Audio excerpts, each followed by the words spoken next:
Earlier this month, we announced that Agriculture and Forestry Industry Development Fund grants will be available for proposals that help agriculture and forestry businesses deal with COVID-19 related challenges. And last week, we announced a new economic resilience and recovery program through Go Virginia. We've also been pleased to announce new companies coming to Virginia, such as a hemp processing facility located in Halifax County and a fiber manufacturer coming to Henry County. You saw a new IT firm in Henrico and a new ship repair and manufacturing company in Newport News. We'll have more to say about next steps in our economic recovery on Thursday, as well as more economic announcements in the days ahead. But these are encouraging signs for our economy. Finally, I want to address the ongoing protests that started several weeks ago with the killing of George Floyd. There have been 482 demonstrations in communities across our Commonwealth. They have helped focus attention on issues of racial justice and injustice, and have pushed necessary action on Confederate monuments and future action on police reform and other important equity issues. Action is coming, and new laws starting July the 1st reflect my commitment to criminal justice reform. Mostly, these demonstrations have been peaceful, but here in Richmond, we continue to see nightly conflicts between protesters and our police, where the state police are in a support role to help out Richmond police, who are in the lead role. But after 3 weeks, it is no longer clear what the goals are or a path to achieve them. Clearly, Richmond needs a different path forward. These nightly conflicts cannot continue indefinitely. I am hopeful the city and protesters can continue working toward meaningful policy change. Now I'll ask Virginia's Health Commissioner, Dr. Norm Oliver, to give an update on our health numbers, and then we'll be glad to take your questions. Dr. Oliver, welcome. Very briefly on the numbers on our COVID-19 cases. We currently stand at 58,994 total cases of COVID-19 in the Commonwealth. That's 529 new cases in the last 24-hour reporting period. Total deaths stand at 1,645, and that's 25 deaths in the last reporting period. And as the governor pointed out, our cases have been declining. Total tests are up to 627,248. Yesterday, we reported 10,228 new PCR tests. I'll forego going through the demographic breakdown that I used to do. As you know, if you go to our website, vdh.virginia.gov, you can now get a breakdown on cases, deaths, and hospitalizations for Asian and Pacific Islanders, African Americans, Latinos, Native Americans, and others. And I encourage you to visit that site for that information and other important information to help inform you about what's going on with this pandemic. Thank you, Governor. Yes, thanks, Dr. Cam. Governor, just to clarify, for the movement into Phase 3, does that include the city of Richmond and Northern Virginia, which are behind in their Phase 2? Great question. The question is, will Richmond and Northern Virginia move into Phase 3 at the same time the rest of the Commonwealth? And until I hear differently, they will be moving forward. If they're not comfortable, Cam, if their numbers aren't to their satisfaction, then we'll certainly have that discussion. But to date, I haven't heard that they don't intend to be with the rest of the state. Jackie? Oh, okay. Two things. So first of all, with the Department of Labor and Industry board and within that department is set to have a meeting tomorrow morning regarding some mandatory guidelines that many business groups have expressed frustration over, trying to figure out why there would be mandatory guidelines around social distancing, for example, now after weeks of recommendations. Can you speak to that, and do you have any recommendations for that board as they look to make a decision tomorrow? I'm not sure if I completely understand your question, Jackie, but Doley is having a meeting and looking at the guidelines. So there's some businesses that may not be. Yeah, so my understanding is that these would be mandatory after, for a long time, they've been more recommendations. And there's been some uproar among business groups, to my understanding. Okay. Wondering why now to release these and why would they be mandatory? So do you have any, can you just weigh in on that? Sure. I'm going to let Dr. Healy come forward. Dr. Healy, thanks. Thanks, Governor. The question is about the Safety and Health Codes Board that's meeting tomorrow. So in Executive Order 623, the Governor asked the Department of Labor to look at emergency temporary standards, and these are enforceable standards that can be temporary, and then it has to go through this board, even though the board is regulatory. So the Governor doesn't have oversight over this board, but he's asked for 4 things for Department of Labor to do, and that was around PPE in the workplace, sanitation, record keeping, as well as communication. So if an employee does have COVID-19, the employer must tell all the other employees that one person is infected, but not by name. And so there's been 10 days of public comment that ended on Monday. A lot of weigh-in from the business community about these particular standards. And so the board will meet tomorrow, and potentially if all these standards are passed, I hear there's amendments coming to the board. We'll find out tomorrow on Thursday that these standards would be posted online, and then they'll be enforceable by civil action. But Governor, can you weigh in on whether or not you think that they should be mandatory at this point? Additional guidelines for businesses? No, that was the whole purpose of making these guidelines. So yes, they will be. But can you speak to the criticism? What would you say to businesses who feel like this? Why now? Well, I just, it takes a little while to get all of these guidelines in place. Like Megan said, we've had public input, and this is all about safety for individuals coming to our places of business. And I think, Jackie, I haven't mentioned this for a few conferences, but the key to our economic recovery is to know that businesses are safe, that it will be consumer driven. And so that was the whole idea behind doing this, so that we will have guidelines in place, so when people choose to go into a business venue, that they can feel comfortable that they're going to be safe there. Amy Friedenberger with the Roanoke Times. Hi, I just wanted to follow up about the nursing home data. The explanation that your administration provided about why the nursing home and assisted living facility information is being released now had to do with the number of cases, and so could that mean that you could rescind what you're doing now as cases go down, or are you committed to, now that this information is made public, will you keep it public while COVID continues to be an active health threat? And will you commit to changing the code during the upcoming special session to codify this change that your administration just made? Yes, Amy, thank you for the question. And as I said earlier, the reason that we made the decision that we made is because of a lot of misinformation that was coming out of Washington, certainly near your area in Roanoke. And so I have always said that the more transparency we have, the better, as long as we protect people's privacy. And the latter part of your question about the clarity in the code, and I've also been clear about that as well, that we do need more clarity, and we're having discussions with our legislators.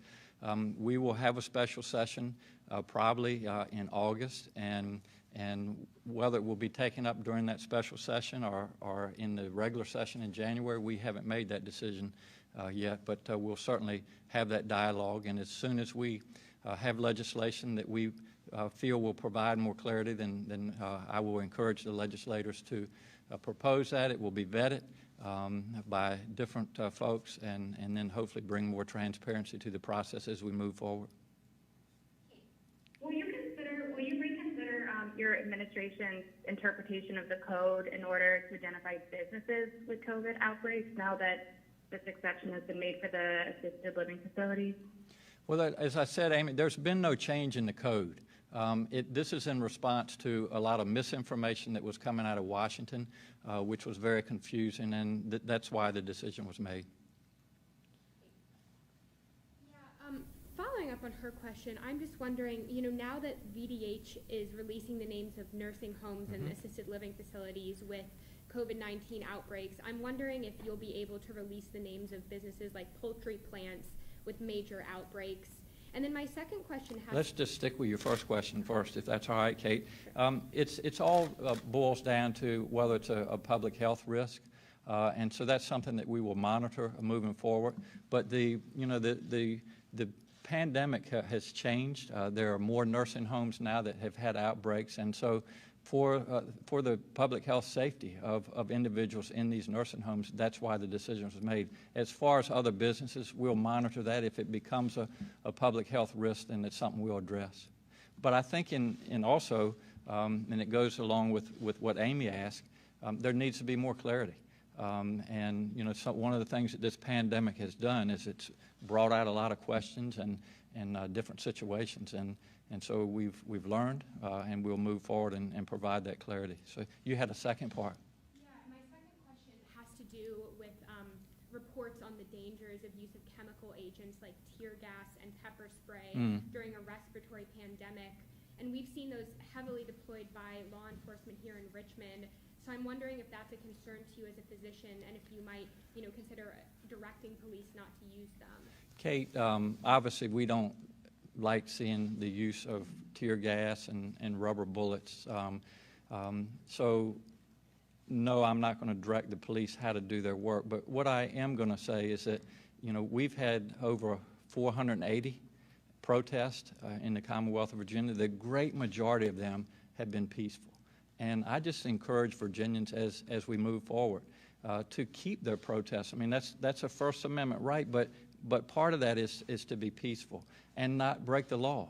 So we need people to abide by the law in the Commonwealth of Virginia. And obviously, the majority of these, that's what individuals have done. But as you saw last night in Richmond, an unlawful assembly was called a couple of times.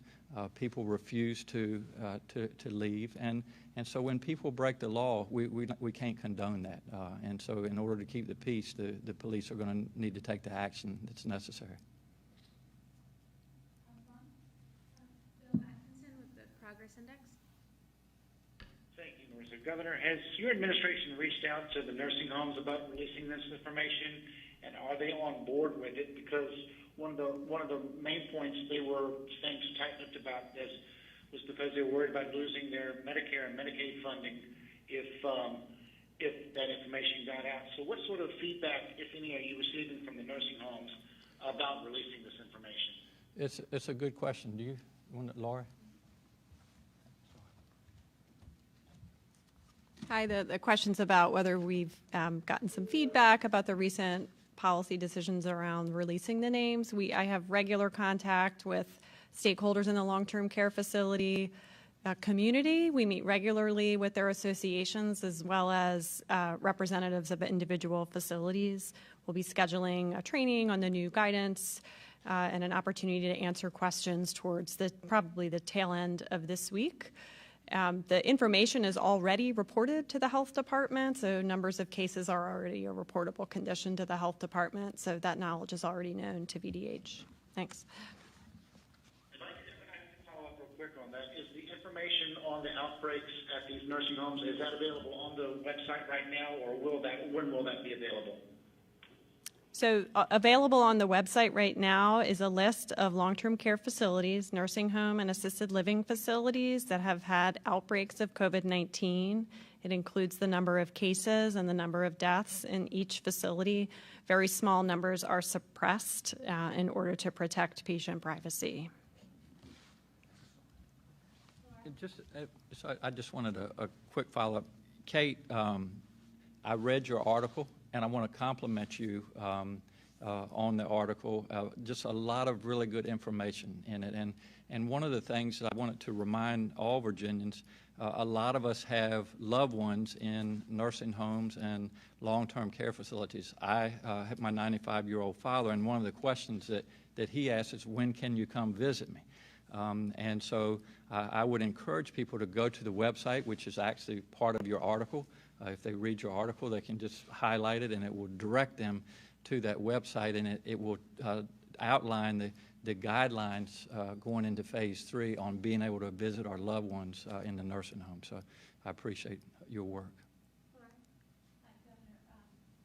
You're announcing the move or the date for phase 3 Yes. on a day when I think COVID deaths are at their highest in about 3 weeks. Do you see the daily death total as a, kind of a one-off, or are you expecting increases, but as long as the hospitals have capacity and all that, it's okay? And Laura, are you referring to deaths in Virginia? I believe so. Is that incorrect? If you want. So the question is, given that the deaths have increased, the reported deaths, are we being premature and going to phase 3? The important thing to realize when looking at that piece of information is that deaths are what we would call a lagging indicator. They occur, you get a reported positive case, we know about that within days. Someone gets sick, spends a period of time in the hospital, perhaps in a nursing home, and then passes away. That gets recorded many weeks later. What's reported yesterday in terms of deaths reflects something that happened weeks and weeks ago. The more sensitive things to look at are the key measures that we've pointed to, like the test positivity, what's going on with the hospitalizations, and so on. And all of those key measures are trending down, as the governor said. And that's the important factor here. Michelle Bash with WTOP. Yes, Governor, are you prepared to roll back or slow down Virginia's reopening if a spike in cases starts here or if spikes continue in other states? It's a great question, and I will use your question to remind Virginians that it is in all of our hands as we move forward. We all have a responsibility to continue the social distancing, the hand washing, not gathering in large groups. And if we can continue to do that, I think our numbers will continue to trend favorably. The question was, will we go back to phase 2 or phase 1 if we need to? Obviously, if we see surges in the Commonwealth and we're going in the wrong direction, then obviously we're going to have to make difficult decisions to do that. But one of the reasons that we are where we are today, and I would never have made this decision that I did, is if I weren't confident in our hospital capacity. They've done a wonderful job. As you remember, they stopped doing elective surgeries to really increase their PPE, their staffing, their ventilators, et cetera. So that has a lot to do with this. Also, the fact that we now have the testing capabilities, and we're in the ballpark every day of 10,000. I really anticipate that will increase, especially as we allow students to come back onto campuses. There's going to be more testing, more prevalence testing out there. So that has ramped up every day to a point where I'm comfortable that we can look at different areas of Virginia by health district if we need to do more testing, if we see the numbers going up, that we have that ability. And then finally, the tracing we've been talking about every day is that we now have around 1,000 tracers. We will have more as we move forward.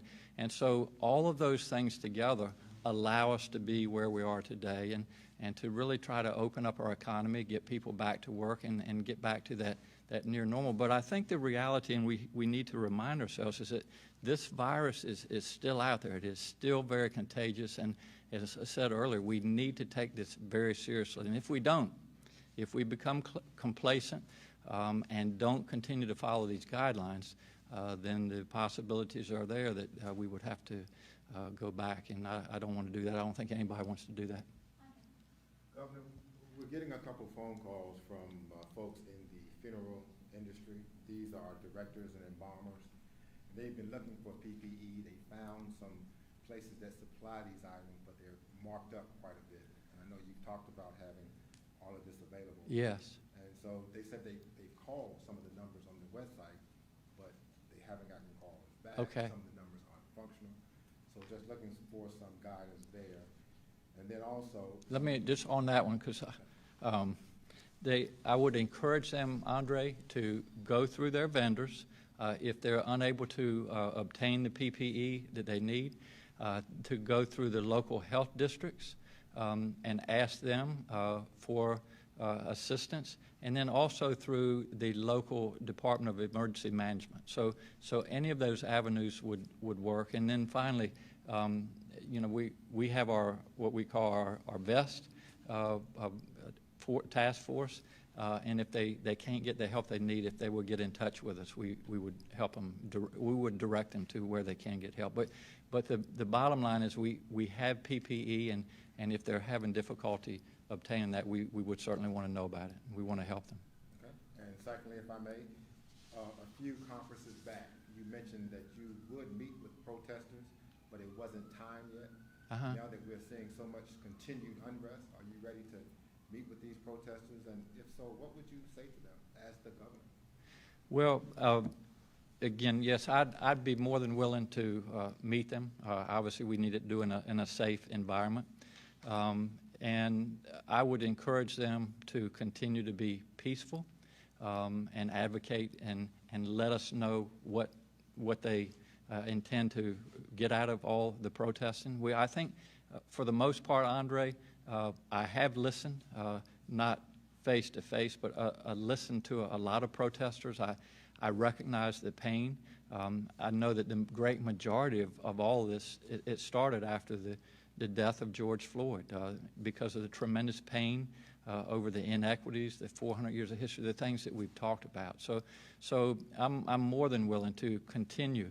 And as you know, we've set up, are in the process of setting up listening tours across Virginia to really listen and address those inequities. But you know what I can't condone is the unlawful protesting.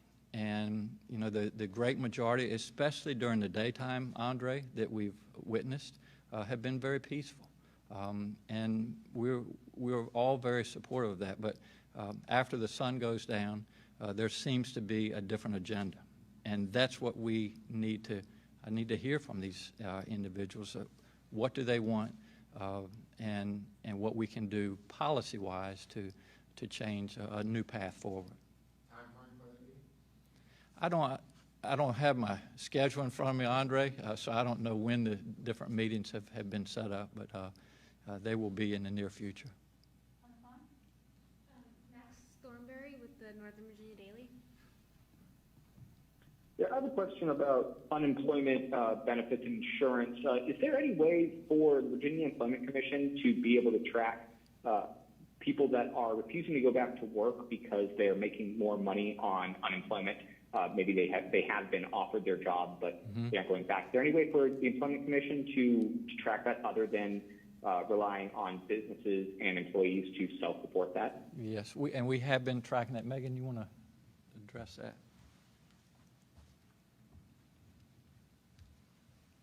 The question was around unemployment insurance and the people that have refused to go back to work, and if it's because of the additional benefits. We do not track that data. We know that around 12,000, I think it's 12,700 people have refused to go back to work, and they move through the adjudication appeals process that we cut their benefits. If someone lacks childcare or has a medical condition, then their appeals process is expedited, but we don't ask those specific questions of why they refuse to go back to work.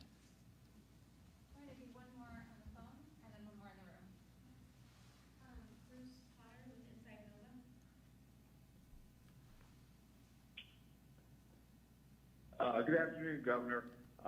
Quick question on the release of the data for the nursing and long-term care facilities. Why not go ahead and also release the data for outbreaks at other facilities across the state, such as correctional institutions, behavioral health facilities, things like that? Yeah, again, as I said earlier, if it becomes a public health issue, crisis, then we'll certainly look into that. But for right now, we've made the decision to release that information on our nursing homes. And again, not to be a broken record, but there remains lack of clarity in our code, and so we look forward to addressing that with our legislators. Now, last question. Hi, can you talk about the decision to close the Lee Monument grounds after Yes. sunset? The ACLU, for example, said they felt that it was anti-free speech, and that just from being out there, it seems like the decision felt antagonizing to some of the protesters. So can you talk about the decision and if you are worried that it might yield more unrest? Yeah, the question is about the Lee Monument and the little circle surrounding the Lee Monument. And, you know, Mel, I have been impressed that the majority of the gatherings around the Lee Monument during the daytime hours have been peaceful, and we encourage that. There was actually even, I believe, a wedding ceremony I saw a few days ago. But what I am worried about is after the sun goes down, when it seems to be a different crowd that comes to the Lee Monument area. And as I've said, that statue is 12 tons, and it becomes a safety issue. And we're responsible for what goes on in that circle. And so that's why I made the decision that I made, is that after the sun goes down, we encourage people to be peaceful and have their protests, have their gatherings during the daytime. But after the sun goes down, it becomes a liability, a safety issue. And so that's why I made the decision I made. And I would also say that it's unfortunate that this process is in the legal system. My intentions were to take that statue down a few days after I made the announcement, and because of the legal process, we've been unable to. But we're going to work through that process, and I'm confident that when we get through that the Lee Monument will be taken down. Thank you all very much, and we look forward to being with you on Thursday. Thank you.